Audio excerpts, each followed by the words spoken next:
Hi viewers, welcome to our channel. ప్రస్తుతం మనతో పాటు సీనియర్ జర్నలిస్ట్ దాము బాలా సార్ వారితో మాట్లాడదాం.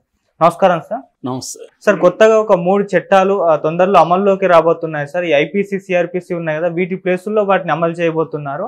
అయితే కొత్తగా రాబోయే చట్టాలు ఎలా ఉన్నాయి, వీటిలో ఉన్న పాజిటివ్ అంశాలు ఏంటి, నెగిటివ్ అంశాలు ఏంటి?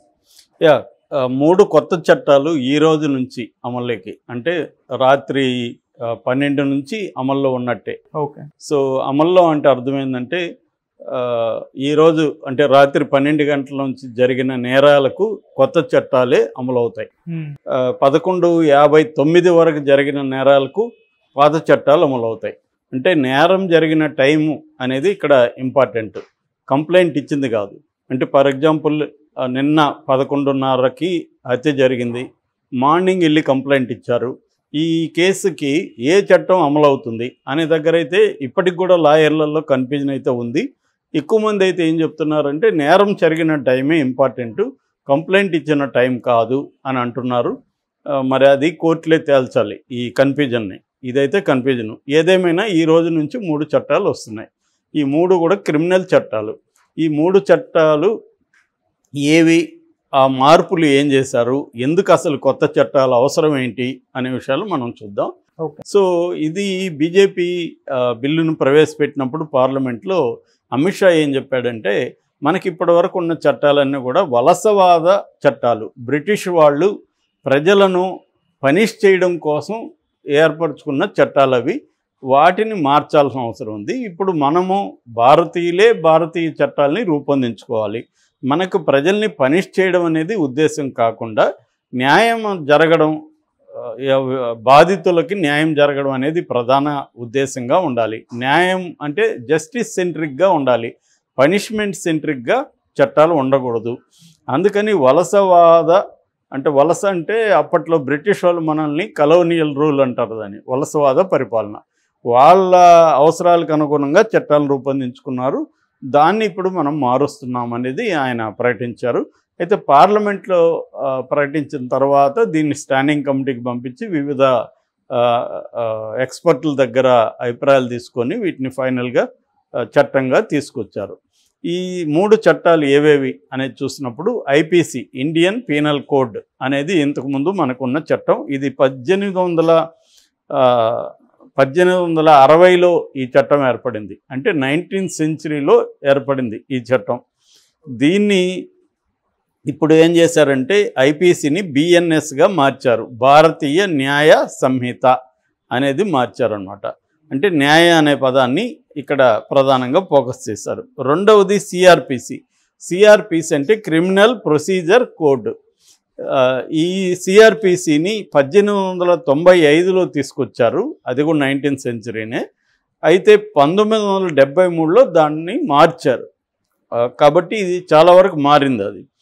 ఇక ఇండియన్ ఎవిడెన్స్ యాక్ట్, ఈ సిఆర్పిసిని బిఎన్ఎస్ఎస్ అంటారు, బిఎన్ఎస్ఎస్, భారతీయ న్యాయ సంహిత, భారతీయ నాగరిక సురక్షా సంహిత. ఇది ప్రొటెక్షన్కి సంబంధించిన ఇది.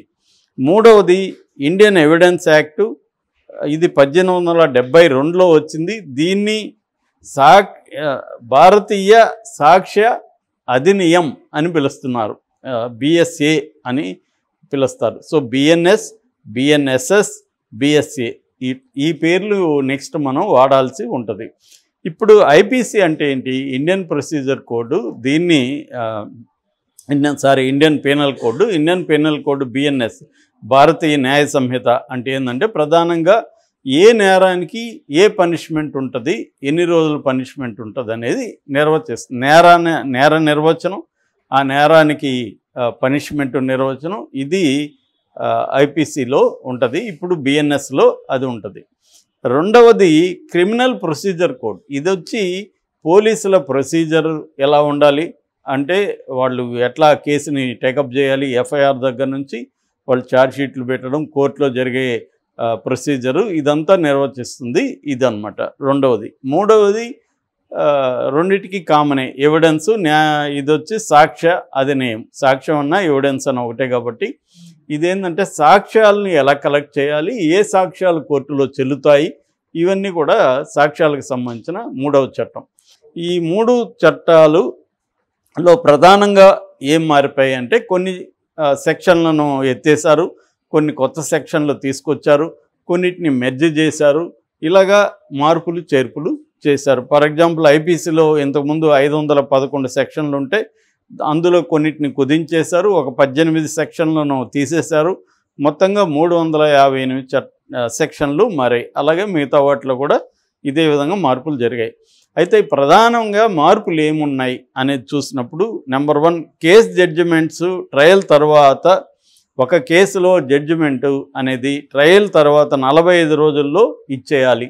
ఇప్పుడు ఏంటంటే ట్రయల్ అయిపోయినా కూడా జడ్జిమెంట్లు లేట్ అవుతున్నాయి.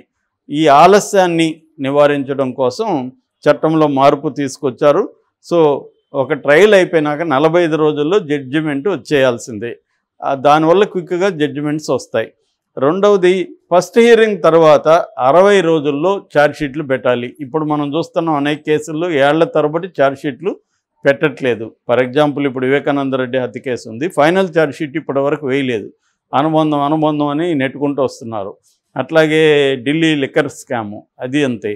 కాబట్టి ఇట్లాంటివి అరికట్టడం కోసం 60 రోజుల లోపల ఫస్ట్ హియరింగ్ అయినాక 60 రోజుల లోపల ఫైనల్ ఛార్జ్షీటు తీసుకురావాలి. అట్లాగే విట్నెస్లకు సంబంధించి సాక్షులకు సంబంధించి విట్నెస్ ప్రొటెక్షన్ ప్రోగ్రామ్ అనేది వెస్ట్లో అమెరికా లాంటి దేశాల్లో ఉంది, మన దేశంలో లేదు. దాన్ని తీసుకొచ్చారు. అంటే సాక్షుల్ని గవర్నమెంటే ప్రొటెక్ట్ చేస్తుంది. ఏదన్నా క్రిమినల్లో ఇప్పుడు సాక్షులు భయపడే పరిస్థితి ఉంటుంది కదా, ఆ భయం లేకుండా ప్రభుత్వమే వాళ్ళకి సెక్యూరిటీ ప్రొవైడ్ చేస్తుంది. దీన్ని ప్రొటెక్షన్ ప్రోగ్రామ్ అంటారు. అంటే వాళ్ళ కంట్రోల్లో వీళ్ళు పెట్టుకుంటారు. ఓకే, ఇది ఒకటి. రెండవది రేప్ విక్టిమ్స్, అత్యాచారానికి గురైన లైంగిక అత్యాచారానికి గురైన బాలికలు కావచ్చు, స్త్రీలు కావచ్చు, వాళ్ళ దగ్గర స్టేట్మెంట్లు తీసుకోవాలంటే ఖచ్చితంగా మహిళా పోలీస్ అధికారులు తీసుకోవాలి. అది కూడా వాళ్ళ పేరెంట్స్ కానీ గార్డియన్ సమక్షంలోనే తీసుకోవాలి అనేది కూడా ఇక్కడ రూల్స్ తీసుకొచ్చారు. మూడవది కొత్త మహిళలు పిల్లలకు సంబంధించి ఒక కొత్త చాప్టర్ని ఇంట్రడ్యూస్ చేశారు. ఇందులో ఏముందంటే పిల్లల్ని ఆడపిల్లల్ని అమ్మడం కొనడం నేరం, ఆడపిల్లలైనా మగపిల్లలైనా అమ్మడం కొనడం నేరం.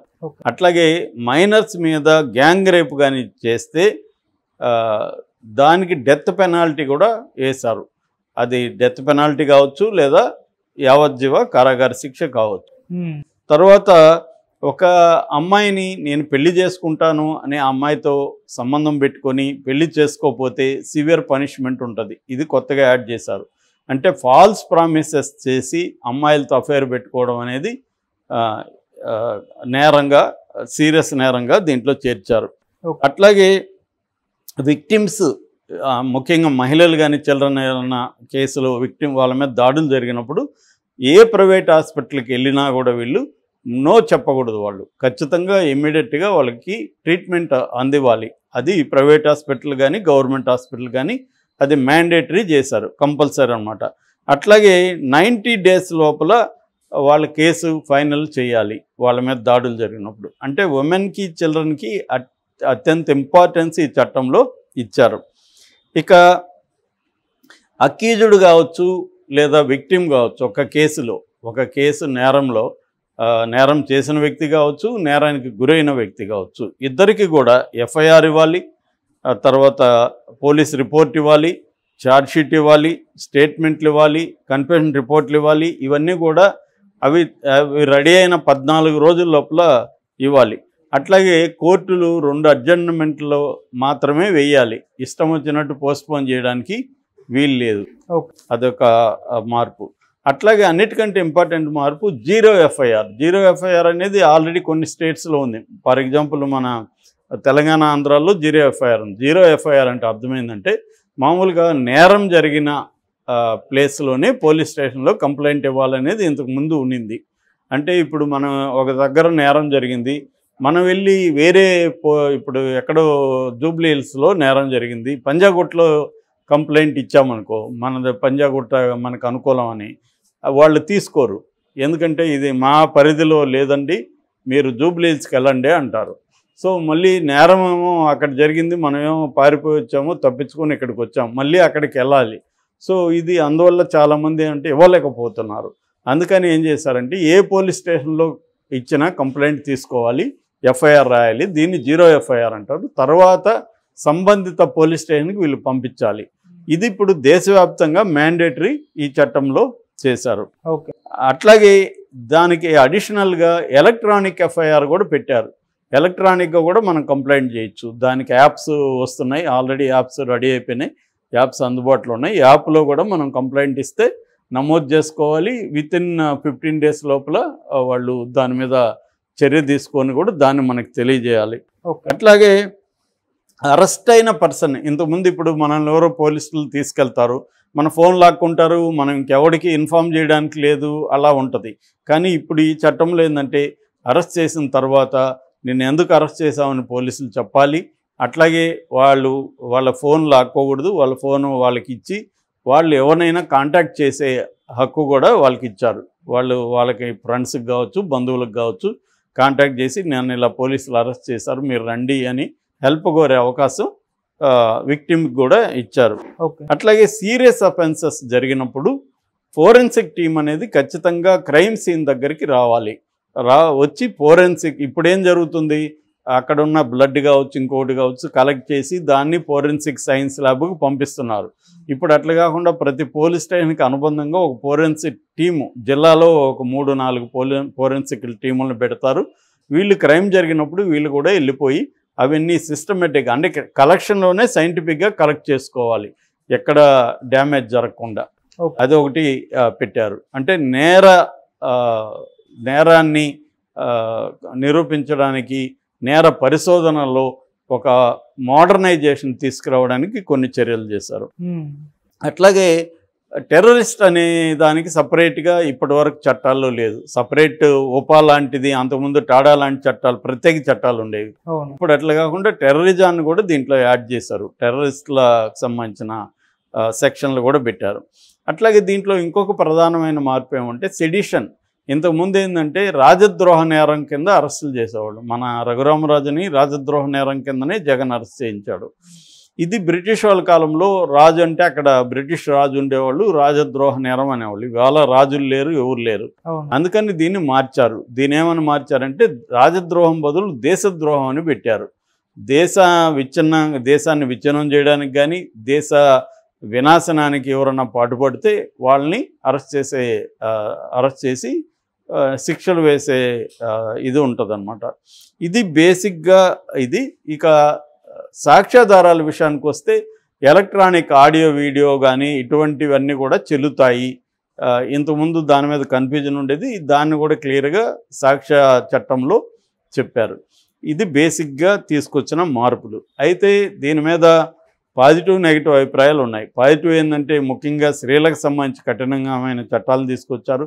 అట్లాగే ఇంకోటి ఏంటంటే మాబ్ లించింగ్ అనే ఒక కొత్తది కూడా యాడ్ చేశారు. అంటే మూకుమ్మడి దాడులు ఏవైతే ఉన్నాయో దానికి కూడా నిర్దిష్టంగా చట్టంలో సెక్షన్లు తీసుకొచ్చారు. మేము మార్చామని చెప్తున్నారు కానీ 90% అవే ఉన్నాయి, 10% మార్చారు వీళ్ళు, ఎక్కువేం మార్చలేదు అనేది ఒక అభిప్రాయం. రెండవ విమర్శ, ఈ దేశద్రోహ చట్టం పేరు మార్చారు తప్ప సెడిషన్కి దీనికి ఏమీ తేడా లేదు, పేరు మాత్రమే మారింది. దీనివల్ల ఎవరైనా ప్రభుత్వాన్ని విమర్శిస్తే, మోడీని విమర్శిస్తే దేశద్రోహ చట్టం కింద లోపలేసేస్తారు. దీనివల్ల డిసెంట్ అంటాం. అంటే ప్రజాస్వామ్యంలో అసమ్మతి అనేది చాలా ఇంపార్టెంట్. ఈ ప్రభుత్వాన్ని వ్యతిరేకించే హక్కు, విభిన్నంగా ఉండే హక్కు మనకు ప్రౌరులుగా మనకు ఉంది. రాజ్యాంగం 21 ఆర్టికల్ కింద ఉంది.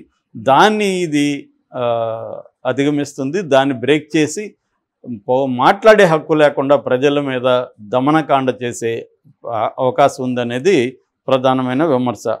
అట్లాగే దీన్ని ప్రాపర్గా పార్లమెంట్లో చర్చించకుండా ప్రతిపక్షాల నాయకుల్ని సస్పెండ్ చేసి దీన్ని ఒంటెత్తు పోకూడతో వీళ్ళు తీసుకొచ్చారు తప్ప ప్రాపర్ చర్చ లేదు.